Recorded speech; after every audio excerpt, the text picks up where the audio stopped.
Waylon, Griffin, Lily Charlotte, Ella May. This is Storytime with Uncle Jiss. And our first book today is Curious George's First Day of School. It's going to be an exciting book because everyone loves school. And so we begin with George. This is George. He was a good little monkey and always very curious. Today, George was so excited he could barely eat his breakfast. "You have a big day ahead of you, George," said his friend, the man with the yellow hat, inexplicably speaking with a little monkey at a breakfast table. It was a big day for George. It was the first day of school, and he had been invited to be a special helper.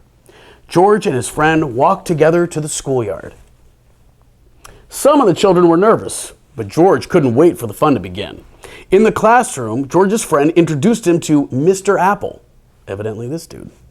"Thank you for inviting George to school today," the man with the yellow hat said to the teacher, and then he waved goodbye.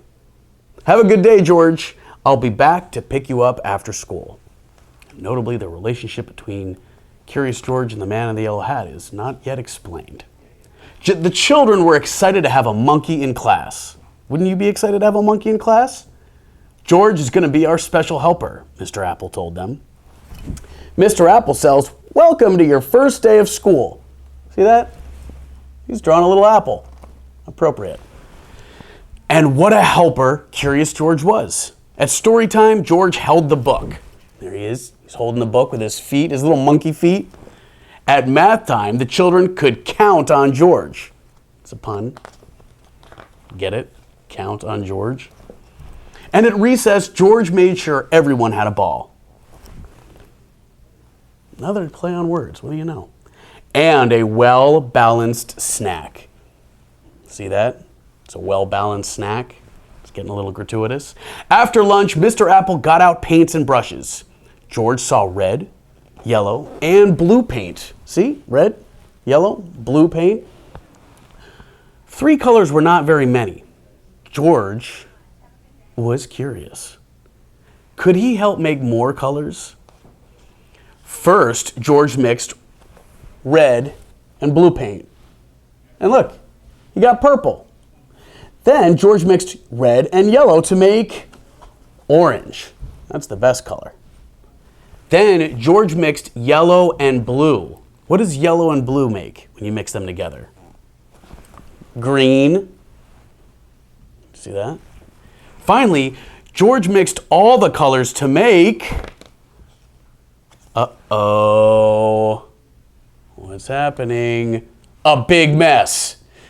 The children thought the mess was funny, but Mr. Apple did not. As a teacher, he just didn't get paid enough to find that funny. "Oh dear," Mr. Apple said. "We're going to need something to clean all this up. Everyone, please sit quietly while I look."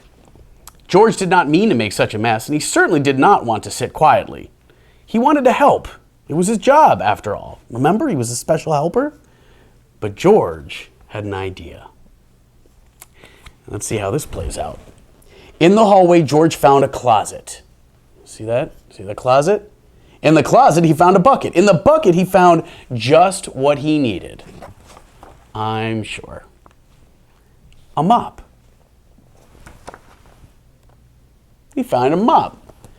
And then next thing you know, George was on his way back to the classroom when he heard someone yell, "Stop, stop, what are you doing with my mop?" The janitor ran after George. "Stop, stop, no running in the halls." The principal ran after the janitor. But George was going too fast to stop.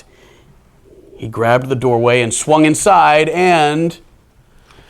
sploosh! The bucket tipped, the mop dropped, and George slid across the floor. Now the mess was even bigger. Kind of like Afghanistan. Mr. Apple looked surprised. The principal frowned. The janitor just shook his head. And George, poor George, he felt terrible. Maybe he was not such a good helper after all.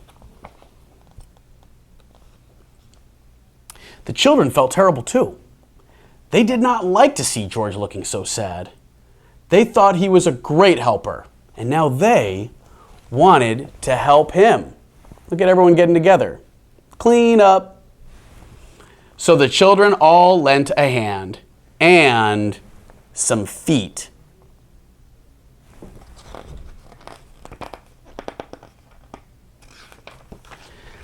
And before anyone knew it, the mess was gone. That little monkey sure is helpful, the janitor said. It looks like Mr. Apple has a whole class full of helpers, the principal added. And at the end of the day, when George's friend arrived to pick him up, Mr. Apple said, "Thank you for all your help, George. We hope you'll come to us again." The children cheered. They hoped George would come again, too. George waved goodbye to his new friends. What a great day it had been. Curious George could not wait to come back to school.